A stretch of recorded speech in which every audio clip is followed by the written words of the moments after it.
ہم سب اگرچہ اس وقت تو امریکہ میں ہیں، لیکن ہماری دھڑکنیں اور ہمارے جذبات، ہمارے ملک، ہماری مٹی پاکستان سے وابستہ رہتے ہیں۔ جو سوال میں پاکستان کے حوالے سے پوچھنا چاہتا ہوں وہ یہ کہ ایک ٹرینڈ ہے پچھلے کچھ جب سے ہم نے شعور کی آنکھ کھولی ہے 10-15 سال میں تو بہت بڑھ گیا، وہ یہ کہ لوگوں کو جبری طور پہ اٹھا لیا جاتا ہے، اغوا کر لیا جاتا ہے، جبری گمشدگی ہو جاتی ہے۔ تو اس جبری گمشدگی پہ ہزاروں کی تعداد میں ہم دیکھتے ہیں مسنگ پرسنز ہیں بلوچستان میں اور باقی جگہوں پہ بھی، کراچی میں بھی لوگوں کو اٹھایا گیا، صحافیوں کو بھی اٹھایا جاتا ہے، علماء کو بھی اٹھایا جاتا ہے۔ کچھ پتہ نہیں چلتا، کچھ دنوں بعد ان لوگوں کو کہیں پر کسی ندی نالے کے پاس پھینک دیا جاتا ہے، کہیں ان کی ٹیوننگ کر کے ان کو چھوڑ دیا جاتا ہے۔ جن لوگوں کو چھوڑا جاتا ہے وہ بھی پھر احوال بتاتے ہیں، کچھ بلاگرز ہیں۔ سوال میرا یہ ہے، جو لوگ اٹھاتے ہیں نامعلوم لوگ ہیں، سب کو معلوم ہے کون لوگ ہیں، استدلال وہ یہ دیتے ہیں کہ یہ لوگ معاشرے کے لیے خطرہ ہیں، نظریاتی طور پہ ان سے ہمیں خطرہ پہنچتا ہے، ان کے افکار ایسے ہیں، اس سے پاکستان کی نظریاتی حدود کو خطرہ ہوتا ہے۔ تو ہم تو اس کے تحفظ میں یہ کام کر رہے ہوتے ہیں، عدالتیں بھی بے بس ہیں، مجبور ہیں، کوئی کچھ نہیں کہہ سکتا۔ اہل علم علماء جو اللہ سے ڈرتے ہیں، ان کی اس موقع پہ کیا ذمہ داری ہے کہ وہ اللہ کے دین کی روشنی میں بتائیں کہ یہ جبری گمشدگیاں جو ہیں یہ خدا کی نظر میں کیسی ہیں۔ یہ میرے نزدیک جتنا کچھ میں نے دین کو سمجھا ہے، دنیا کے قانون کو سمجھا ہے، یہ قتل سے بھی بڑا جرم ہے۔ اور آپ یہ جانتے ہیں کہ قتل کے بارے میں اللہ تعالیٰ نے کیا کہا ہے قرآن میں، یعنی اگر کسی کو جانتے بوجھتے قتل کر دیا ہے تو اس کا نتیجہ ابدی جہنم ہے، یخلد فیہ مہانہ، ذلت کے ساتھ ہمیشہ کے لیے ایسے لوگ جہنم میں ڈال دیے جائیں گے۔ قرآن نے کہا ہے کہ الفتنۃ اشد من القتل، یعنی کسی کے ساتھ اس کے عقیدے، اس کے نظریے، اس کے دین، اس کے تصورات کے معاملے میں جبر کا رویہ اختیار کرنا، یہ قتل سے بھی بڑا جرم ہے۔ یہ قرآن مجید نے کہا ہے، یہ معمولی بات نہیں ہے۔ دنیا نے بڑی مشکل سے یہ اہتمام کیا ہے کہ ہم اب قانون کی حکمرانی قائم کریں۔ ہمارے دین میں تو پہلے دن اللہ کے پیغمبر نے یہ حکمرانی قائم کر دی تھی۔ خلفائے راشدین پر کیسی کیسی تنقیدیں نہیں ہوئیں۔ اچھے دنوں کو آپ چھوڑ دیں، اس کی مثالیں بہت دیتے ہیں۔ جب فتنے کے زمانے میں سیدنا علی رضی اللہ عنہ کو یہ معاملہ پیش آیا، خوارج سے پیش آ گیا، گلیوں میں کھڑے ہو کے دھمکیاں دیتے تھے، اور آپ دیکھیں کہ انہوں نے ان کے ساتھ کیا معاملہ کیا۔ کیا کسی ایک شخص کے خلاف بھی کوئی کارروائی کی؟ کسی کی زبان بندی کی؟ یہ قانون کی حکمرانی ہے کہ جس کو ہر حال میں قائم ہونا چاہیے۔ اگر کسی شخص کے کسی نقطہ نظر پر اعتراض ہے، کسی کے کسی رویے پر اعتراض ہے، کوئی مجرمانہ سرگرمیوں میں ہے، تو قانون کے مطابق آپ کو اس کے لیے محنت کر کے مقدمہ قائم کرنا چاہیے، مقدمہ تیار کرنا چاہیے، ایسا مقدمہ کہ جس سے آپ ثابت کر سکیں عدالت میں۔ آپ کے پاس بہت وسائل ہوتے ہیں، ریاست کے پاس کوئی کم طاقت نہیں ہوتی، ان وسائل کو استعمال کر کے ایسے لوگوں کو تربیت کریں کہ جو علمی طریقے سے، فکری طریقے سے، تفتیش کے جدید طریقوں کو کام میں لا کر اپنا مقدمہ تیار کریں۔ وہ مقدمہ قانون کے مطابق ہونا چاہیے، اس کے لحاظ سے آپ قانون کے پاس جائیں، جو قانون میں لکھا ہوا ہے اس کے لحاظ سے کارروائی کریں، کسی کو اعتراض نہیں ہوگا اس کے اوپر۔ یعنی پھر قانون پر ہم بحث کر لیں گے اگر وہ قانون اچھا ہے یا برا ہے، لیکن بہرحال آپ قانون کی حکمرانی اگر قائم نہیں کریں گے اور آپ اپنی طاقت استعمال کر کے، میں نہیں جانتا کون لوگ یہ کرتے ہیں، جو کچھ سنا ہے، جو کچھ اندازے ہوتے ہیں، ظاہر ہے کہ ان کے لحاظ سے بات کر رہا ہوں، تو اس میں اگر کوئی بھی ایسی ایجنسی یا کوئی بھی ایسا ادارہ یا کوئی بھی شخص، وہ پولیس میں ہے، وہ فوج میں ہے، وہ بیوروکریسی میں ہے، وہ سیاستدانوں میں ہے، اگر وہ قانون سے بالاتر ہو کر اس طرح کا کوئی اقدام کرتا ہے تو وہ بہت بڑے جرم کا ارتکاب کرتا ہے۔ کسی حال میں بھی اس کو قبول نہیں کرنا چاہیے۔ اس کے لیے کوئی عذر نہیں ہے، اس کے لیے کوئی چیز نہیں ہے، کوئی قیامت نہیں آ جائے گی۔ آپ سیدھے طریقے سے اپنا مقدمہ تیار کریں۔ ہماری بدقسمتی ہے کہ ہمارے ہاں نہ پولیس اس کی عادی ہو سکی کہ وہ ساری محنت اس پر کرے کہ اسے مقدمہ کیسے تیار کرنا ہے۔ یعنی اگر آپ کو اپنے ذرائع سے معلوم ہو گیا ہے کہ کسی جگہ کوئی شخص مجرمانہ سرگرمیوں میں ملوث ہے، تو آپ کو شواہد اکٹھے کرنے ہیں نا، کیونکہ عدالت تو شواہد مانگے گی۔ اسی طرح کا معاملہ آپ دیکھیں ہمارے ہاں نیب میں ہو رہا ہے۔ یعنی بجائے اس کے کہ آپ اپنا مقدمہ اچھے طریقے سے تیار کریں، آپ ایک انتقام لینے والا ادارہ بن کے رہ جاتے ہیں۔ آپ کے ایک ایک اقدام کے اوپر عام افراد ہیں وہ انگلیاں منہ میں دابتے ہیں، عدالتیں اس پر تبصرے کرتی ہیں، سپریم کورٹ تک آپ کو بے عزت کرتی ہے، لیکن آپ کو اس کا خیال نہیں ہوتا کہ صحیح طریقے اختیار کیے جائیں۔ یعنی اس کا ہرگز یہ مطلب نہیں ہے کہ جو شخص قانون کی خلاف ورزی کرتا ہے یا کوئی کرپشن کرتا ہے آپ اس کا احتساب نہ کریں، لیکن اس کا طریقہ یہ ہے، اس کا طریقہ یہی ہے کہ آپ کے ہاں ایسے ایکسپرٹ، ایسے ماہر لوگ، ایسی اہلیت رکھنے والے لوگ ہوں کہ وہ تفتیش کر کے پہلے مقدمہ تیار کریں۔ یعنی جب وہ مقدمہ اس طریقے سے آئے گا تو پھر آپ کے ہاں عدالتی نظام موجود ہے۔ اچھا، عدالتی نظام میں کوئی خامی ہے تو عدالتی نظام کو درست کریں، اگر ججوں کی تعداد کم ہے تو اس کو بڑھائیں، ان کی اہلیت میں کوئی مسئلہ ہے تو ان کی تربیت کا اہتمام کریں۔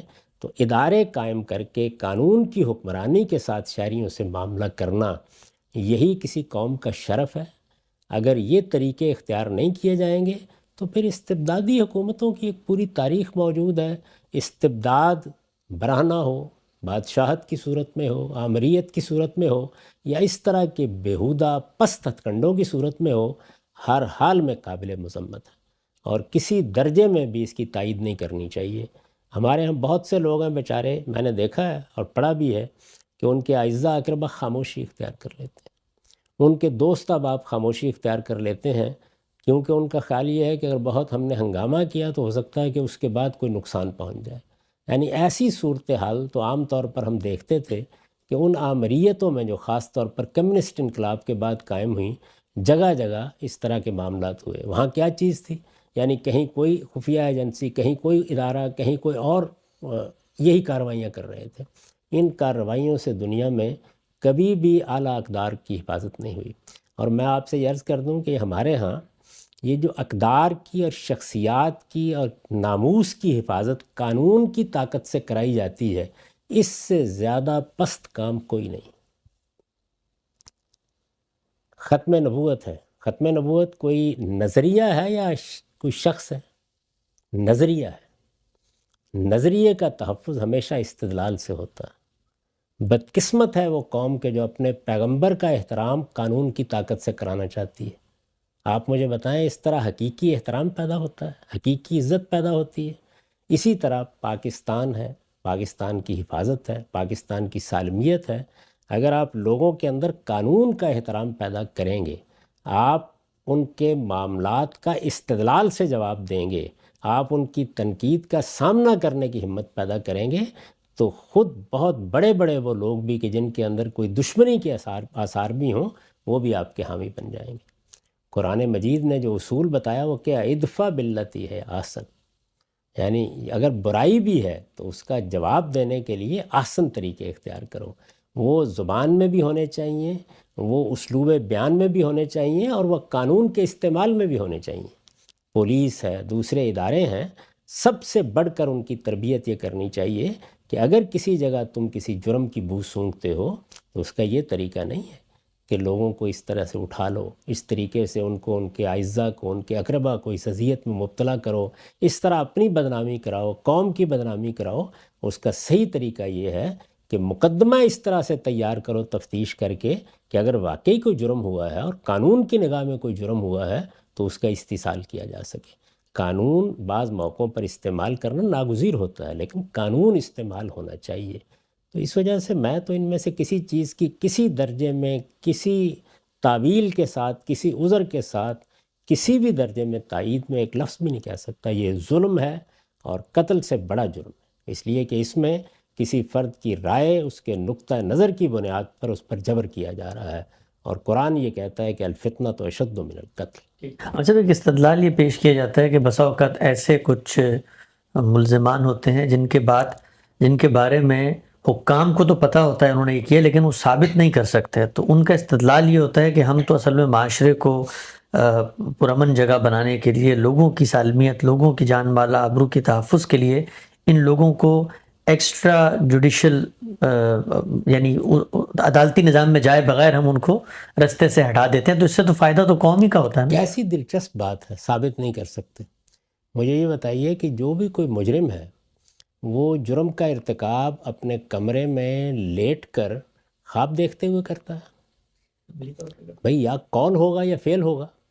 تو آپ کے پاس اس کا مطلب ہے کہ یہ اہلیت ہی نہیں ہے کہ آپ اس کی حقیقی نگرانی کر سکیں، آپ اس کے قول و فعل کو دیکھ سکیں، آپ یہ جان سکیں کیا چیز غلط ہے کیا چیز صحیح ہے۔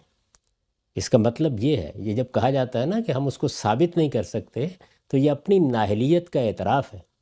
دنیا بھر کے اندر جو پولیس کے ادارے ہوتے ہیں یا مختلف تفتیشی ایجنسیاں ہوتی ہیں، وہ اصل میں پہلے مرحلے میں یہ سب کچھ فراہم کرتی ہیں۔ جب آپ وہ فراہم کر لیں گے، وہ سارا مواد آپ کے پاس ہوگا، اس کے بعد آپ عدالت میں جائیے۔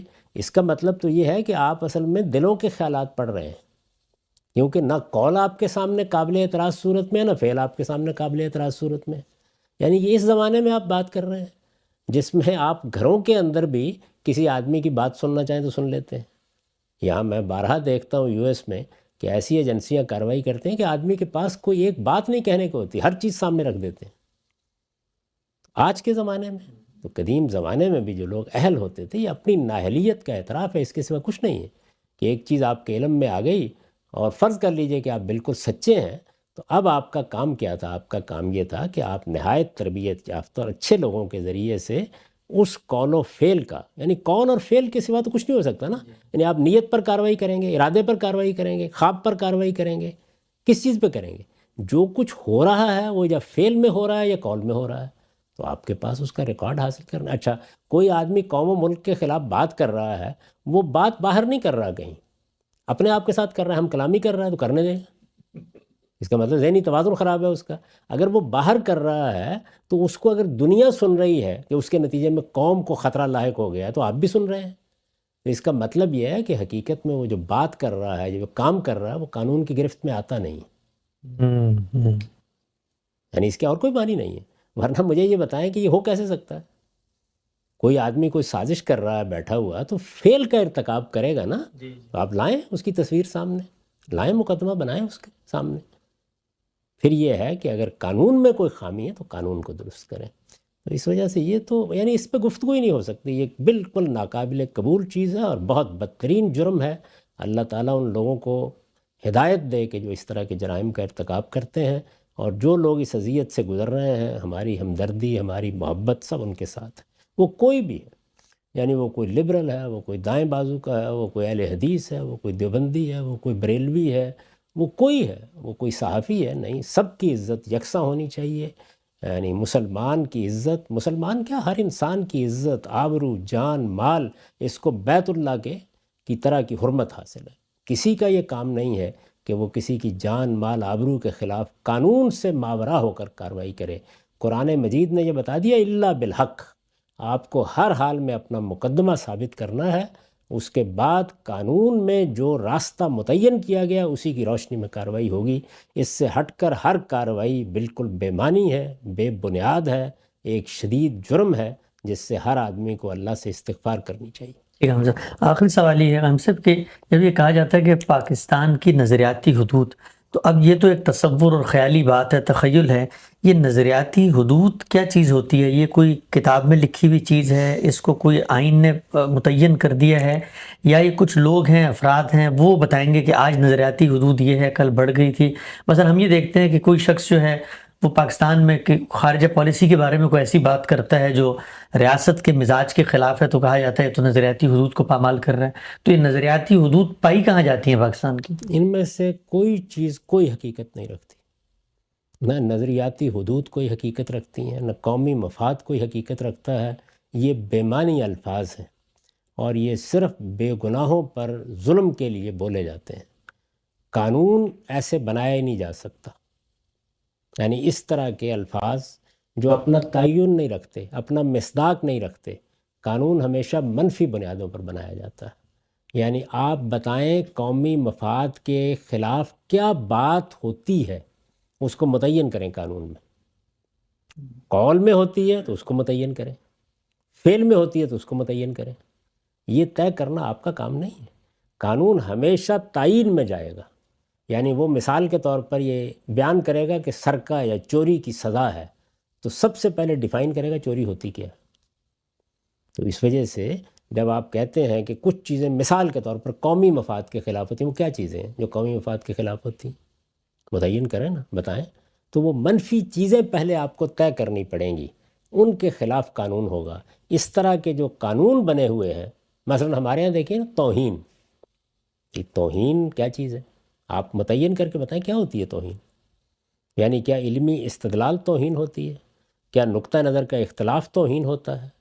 کیا آپ کی ایک رائے ہے جو آپ نے علم و عقل کی بنیاد پر قائم کی ہے وہ توہین ہوتی ہے؟ کیا علمی لحاظ سے کسی شخصیت، کسی نظریے پر تنقید کرنا توہین ہوتی ہے؟ اگر یہ توہین ہے تو پھر تو ہر چیز رک جائے گی، پھر تو علم کی بنیادیں ہل جائیں گی، پھر تو تحقیق کے تمام زاویے بند ہو جائیں گے۔ آپ کو متعین طور پر بتانا چاہیے کہ کیا چیز ہوتی ہے۔ قانون ہمیشہ اس منفی بنیاد کو متعین کرتا ہے۔ یعنی آپ دیکھیں مثلا آپ یہ قانون بنا لیں، لوگوں کے مال کے خلاف اقدام یہ قابل معافی جرم نہیں ہے۔ بھائی وہ کیا اقدام ہے جو مال کے خلاف ہے؟ تو اس وجہ سے الٹ کے بتائیے کہ چوری، غبن، ملاوٹ، اب کیا ہوا؟ اب چیزیں متعین ہو گئیں۔ تو ایسے ہی آپ کو بتانا پڑے گا کیا چیزیں قومی مفاد کے خلاف ہیں، کیا چیزیں نظریے کے خلاف ہیں، بتائیں نا کیا چیزیں۔ آپ جس وقت یہ تعین کرنے کے لیے بیٹھیں گے آپ حیران رہ جائیں گے کہ آپ کے پاس کہنے کے لیے دو لفظ بھی نہیں ہوں گے۔ تو یہ سب بالکل افسانہ طرازی ہے، اس کی کوئی حقیقت نہیں۔